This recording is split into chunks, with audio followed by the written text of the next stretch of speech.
औरंगजेब शिवाजी महाराजांच्या वाटेला जात नव्हता, कारण शिवाजी महाराजांनी पराक्रमच तसा गाजवला होता. खरं तर एक वेळ विचारलेल्या प्रश्नांची उत्तरं आपल्याला देता आली नाही तरी चालतील, पण आपल्या स्वतःला पडलेल्या प्रश्नांची उत्तरं देता आली पाहिजे. पण मुळात पडलेल्या प्रश्नांची उत्तरं द्यायला आधी आपल्याला प्रश्न पडायला तर पाहिजे. आमचा प्रॉब्लेम आहे की आम्हाला प्रश्नच पडत नाही, त्यामुळे उत्तर सापडण्याचा प्रश्नच नाहीये. छत्रपतीला सगळ्यात आधी प्रश्न पडले की एवढ्या वर्षापासून अन्याय अत्याचार ती लोक सहन कसं काय करत आली, हे लोक पेटून का उठत नाही, स्वतःच्या हक्कांसाठी का लढत नाही. आणि छत्रपतींना उत्तर मिळालं, आपल्या लोकांमध्ये आग आहे, निखार आहेच, फक्त इतक्या वर्षांच्या अन्याय अत्याचारानं गुलामगिरीनं त्याच्यावर राख सचलीये, त्या राखीला फुंकर मारण्याचं काम केलं की आतला विस्तव समोर आल्याशिवाय राहणार नाही. बस शिवरायांनी हेच केलं. राख दूर साचली आणि त्यांना निखार दिसला. शिवरायांना माहिती होतं आपलं उद्दिष्ट काही 4-2 वर्षांचं नाहीये, येणाऱ्या पिढ्यानपिढ्यांसाठी आपल्याला घडवायचंय, स्वराज्य उभा राहायचंय, तर चांगली माणसं जोडावी लागतील आणि चांगली माणसं घडवावी लागतील. एक जुनी म्हण आहे बघा, तर तुमचं वर्षभराचं उद्दिष्ट असेल तुम्ही फुलं फुलवा, 10 वर्षांची योजना असेल तुम्ही झाडं लावा, आणि पुढच्या अनेक पिढ्यांसाठी तुम्हाला काही करायचं असेल तर तुम्ही माणसं घडवा. आणि काय घडवली माणसं शिवरायांनी, जी स्वराज्यासाठी मरायला तयार झाली. साधं शिवजयंतीला रक्तदान शिबिराचं आयोजन करायचं ठरवलंय, बैठकीला चलता का असं म्हणावं कोणाला तर जाऊ रे, पण आपल्याला काय मिळणार आहे असं विचारणाऱ्यांची गर्दी सगळीकडे वाढत चाललेली असताना तुम्हाला मला प्रश्न पडतो की छत्रपतींनी असं काय दिलं होतं की माणसं नुसती यायला नाही, मोहिमेवर नुसती जायला सुद्धा नाही, मैदानात नुसतं लढायला सुद्धा नाही, तर मैदानात बनायला तयार झाली. काय दिलं छत्रपतींनी? आमच्याकडे हत्ती नाही पण हत्यार ओळवेल असा माणूस आहे असं म्हटलं फक्त शिवरायांनी. आणि कुतुबशहाच्या हत्तीसमोर लढायला उभा राहिला ऐसाजी कंक उतरला, भिडला, हत्तीला मारला, पण कुतुबशहानं गळ्यात मोत्याचा कंठा घातला. तो मोत्याचा कंठा त्याला परत करत ऐसाजी कंक म्हणतोय, असा काय पराक्रम केला आम्ही, आणि जर पराक्रम केला असेलच तुमचा मोत्याचा कंठा नको, आमच्या छत्रपतींचे कौतुकाचे 2 शब्द मला फक्त पुरेसे. काय म्हणायचं याला? लढता लढता मरण येणं ही वेगळी गोष्ट आहे, पण लढायला नाही तर मरायलाच जाणं ही इतिहासानं पाहिलं. शिवाजी काशीदांना माहिती होतं की महाराजांचं रूप घेऊन सिद्धी जोहरला भेटायला जातो, तिथं फक्त मृत्यूच आहे, लढाई होईल आणि मी वाचू शकतो अशी 1% शक्यता नाहीये. पण असं काय दिलं 4-5 महिन्यांच्या भेटीमध्ये छत्रपतींनी पन्हाळ्यावरच्या की छत्रपतींची कापडं त्यानं घातली आणि तो मरणाला भेटायला निघाला. असं काय दिलं छत्रपतींनी की तोफे आधीनं मरे बाजी सांगा मृत्यूला, असं मृत्यूला सांगण्याचं धाडस बाजी प्रभूंनी केलं की छत्रपती जोपर्यंत विशागडावर पोहोचत नाही आणि तोफेचा आवाज माझ्या कानावर येत नाही तोपर्यंत माझा जीव घेऊन जाण्याचा मरणाला सुद्धा अधिकार नाही. असं काय दिलं छत्रपतींनी की दिलेर खानाची मोठ्या पगाराची ऑफर धुडकावून लावत मुरारबाजी लढत राहिला, लढला, लढता लढता पडला. आणि असं काय दिलं छत्रपतींनी की मुरारबाजी पडिले म्हणून काय चाहले, आम्ही तैसेच आहोत, हिम्मत धरून लढितो हे म्हणण्याची हिम्मत मावळ्यांमध्ये आली. असं काय दिलं छत्रपतींनी की तानाजी पडल्यावर माघारी फिरणाऱ्या मावळ्यांच्या परतीचे दोर कापून टाकत तुमचा बाप इथं मरून पडलाय, परत फिरा लढा हे म्हणण्याचं धाडस सूर्याजीनं केलं. काय दिलं छत्रपतींनी? छत्रपतींनी दिला होता स्वराज्याचा ध्यास आणि जागवला होता प्रत्येकाचा आत्मविश्वास. हा विश्वास दिल्यामुळेच ही बलिदानाची प्रेरणा निर्माण झाली. खरं तर ही बलिदानाची प्रेरणा नेमकी येते केव्हा? जेव्हा आपल्या जीवनात आपण काही ध्येय ठरवलेलं असतं, आपल्या जगण्याचं काही एक उद्दिष्ट असतं, काही मूल्य आपल्या जीवनात महत्वाची असतात आणि या ध्येयाला उद्देशाला आपण इतकं महत्व देतो की त्याच्या रक्षणासाठी जीव द्यायला सुद्धा आपण सहज तयार होतो. हीच बलिदानाची प्रेरणा आहे जी ध्येयासाठी उद्देशासाठी जागृत होते. आणि स्वराज्य हे असं ध्येय आहे की ज्यामुळे बलिदानाची प्रेरणा निर्माण झाली आहे. खरं तर खरा नेता तो नसतो ज्याच्यासाठी जीव घ्यायला लोक तयार होतात, खरा नेता तो असतो ज्याच्यासाठी जीव द्यायला लोक तयार होतात. छत्रपतींचं मोठेपण हे आहे की लोक जीव द्यायला तयार झाले. जीव द्यायला लोक तयार झाले कारण आम्ही नसलो तरी आमच्या माघारी परिवाराची चिंता नाही, आम्ही नसलो तरी आमच्या माघारी लेकरांची चिंता नाही, कारण छत्रपती त्यांना वाऱ्यावर सोडणार नाही हा विश्वास असल्यामुळेच लोक आनंदानं मरायला तयार झाले. आज सुद्धा जवान देशासाठी शहीद होतात, मरतात, पण नंतर त्यांच्या परिवाराची काय अवस्था होते याचा विचार सुद्धा कोणी करत नाही.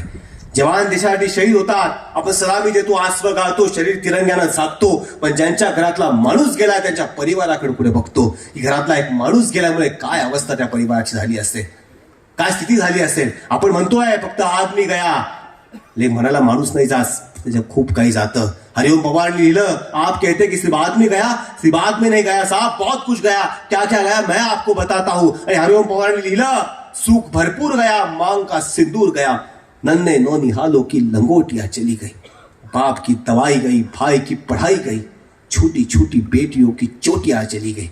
ऐसा विस्फोट हुआ कि जिस्म का पता ही नहीं, पूरे ही जिस्म की बोटियां चली गई. आपके लिए तो एक आदमी मरा है साहब, किंतु मेरे घर की तो रोटियां चली गई. म्हणाला तर फक्त माणूस जातो आणि इतकं सगळं जातं, त्याच्याकडे कोणाचं लक्ष जात नाही. हे लक्ष गेलं छत्रपतींचं 350 वर्षांपूर्वी. आजही काश्मीरवरून सीमेवरून शहीद जवानांची प्रेतं गाव खेड्यापर्यंत येतात, पण त्यांच्या परिवाराची विचारपूस करायला कोणी गाव खेड्यापर्यंत येत नाही. पण हा राजा शहीद मावळ्यांच्या घरापर्यंत जात राहिला, त्यांच्या कुटुंबाकडे पाहत राहिला, राजा म्हणून नाही, शहीद मावळ्याचा मित्र म्हणून आणि त्या परिवाराचा पुत्र म्हणून. रायबाचं लग्न लावलं, रामजी पांगरांच्या घरी गेले, शिवा काशीदांच्या आईचं सांत्वन केलं, बाजी प्रभूंच्या सिंधगावात जाऊन आले आणि नुसता मायेनं आधार नाही दिला, कृतीनं आधार दिला. शहीद झालेल्या परिवारातील एका लगेच नोकरी दिली. नोकरी करण्याला कोणी नसेल तर विधवा पत्नीला पेन्शन सुरू केली, मुलांसाठी बाल परवेशी गृह सुरू केलं. आणि इतकंच फक्त नाही तर प्रतापराव गुजरांच्या पत्नी भेटायला आल्यात, म्हटल्यात महाराज प्रतापराव स्वराज्याच्या कामी आले, शहीद झाले, त्याचं दुःख नाहीये, पण माझी लेक जानकी हिच्या लग्नाची चिंता लागून राहिली आहे. आज प्रतापराव असते जानकीचे मोठ्या थाटात लग्न लावून दिलं असतं, पण आज प्रतापराव नाहीये, जानकीचं लग्न कसं होणार? आणि प्रतापरावच्या पत्नीची शोकांती ऐकल्यानंतर महाराज म्हणताय जानकीचं लग्न ठरलं. प्रतापरावांच्या पत्नी म्हणतात लग्न ठरलं, पण महाराज कोणाशी? प्रतापराव म्हटले माझा पुत्र राजारामाशी. आपल्या पुत्राशी शहीद झालेल्या सेनापतीच्या मुलीचं लग्न छत्रपतींनी लावलं. हे राजाचं मोठेपण आहे, हे छत्रपतींनी केलं होतं. आणि म्हणून लोक जीव वाहून टाकायला तयार झाले. आणि सगळ्यात महत्वाची गोष्ट, छत्रपतींकडे कुठली तरी जादुई शक्ती होती, दैवी शक्ती होती, म्हणून त्यांना यश मिळत गेलं, म्हणून त्यांना विजय मिळालं असं ते म्हणतात. त्यांना लक्षात घेतलं पाहिजे, त्यांना छत्रपतींचे कष्ट दिसलेच नाही, त्यांना मावळ्यांची निष्ठा दिसलीच नाही, त्यांना लढणं दिसलं नाही की त्यांना मरणं दिसलं नाही. आई भवानीवरती महाराजांची श्रद्धा होती, पण लढायला छत्रपतींनाच जावं लागलं, मरायला मावळ्यांनाच जावं लागलं. तेव्हा आई भवानीनं आशीर्वाद दिला. अभ्यास न करता मंदिराला फेरे मारून आणि मारुतीला पावशेर पेढे सोडून परीक्षेत तुका लागत नसतो आणि पेपर सोपा येत नसतो. अफजल खानाचा पेपर अवघडच होता, छत्रपतींनी बुद्धी चातुर्यानं तो सोपा केला. आणि आग्र्याचा पेपर तो तर अशक्य असाध्य होता, पण असाध्य ते साध्य करीता असायाचं कारण अभ्यास तुका म्हणे हा मंत्र शिवरायांकडे होता, म्हणून हे साध्य झालं. हे आपण लक्षात घेतलं पाहिजे. हे शिवरायांचं भूत आहे. आणि म्हणून आहे यशाला शॉर्टकट नसतो. ही शिवचरित्राची सगळ्यात मोठी देण आहे. आज इथं या व्यासपीठावरून तुम्हाला सांगतोय. आम्ही आजकाल तर काय मार्केटमध्ये येईल, आम्ही आजकाल तर शॉर्टकट कशा शोधून काढलाय. देवाच्या भक्ती सुद्धा लोक शॉर्टकट शोधून काढतात. म्हणजे कशा शॉर्टकट शोधून काढतील. ते मंदिर असं लांबून मंदिराला आपण असा नमस्कार करतो बघा, बरोबर आहे की नाही? तर ठीक आहे, मी पण करायचं लांब मंदिर असतं, बऱ्याच गाडीहून जातो आपण, असं करतो, ठीक आहे. आमच्या संभाजीनगरला काळा गणपतीचं एक मंदिर आहे. मी तिथं पाहिलं एकाला, त्यानं असं केलं पुन्हा असं केलं. म्हटलं हे काय नवीन मार्केटमध्ये आलं आता? म्हटलं असं बघितलं होतं मी, हे असं काय? म्हटलं याला विचारलं पाहिजे, काहीतरी नवीन मार्केटमध्ये आलेलं दिसत आहे. मी त्याला म्हटलं बाबा रे, म्हटलं हे असं केला, नमस्कार केला, मला कळलं. म्हटलं हे असं काय केलं? ते प्रदक्षिणा मारली म्हणे.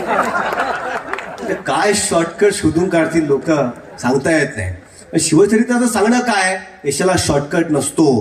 हे लढणं मरणं आपल्याला करावं लागेल आणि मेहनतीने काम करावं लागेल, तेव्हा लोक सोबत येत गेले. आणि म्हणून महाराजांनी सगळ्यात महत्वाच्या योजना आखल्या. आणि सगळ्यात महत्वाची गोष्ट म्हणजे आज आर्मीच्या वर्कशॉपच्या वर्क कमिटीच्या परिसरामध्ये मी आहे, सगळ्या तुमच्या कामगारांसोबत आहे. सगळ्यात महत्वाची गोष्ट म्हणजे इंडियन नेव्हीचे जनक कोण?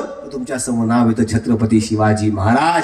आणि काय अभिमानाची बाब आहे की इंडियन नेव्हीचा नवा ध्वज आता छत्रपती शिवरायांना समर्पित आहे. ही आणखीन एक महत्वाची आणि अभिमानाची बाब तुमच्या आणि माझ्यासाठी आहे. हे आपण लक्षात घेतलं पाहिजे. पण छत्रपतींचं नाव घेतो आपण ते पावन होण्यासाठी घ्यायचंय. लोक म्हणतात 19 फेब्रुवारी असेल किंवा ही तिथी असेल, ही तिथी पावन होती म्हणून शिवरायांचा जन्म झाला.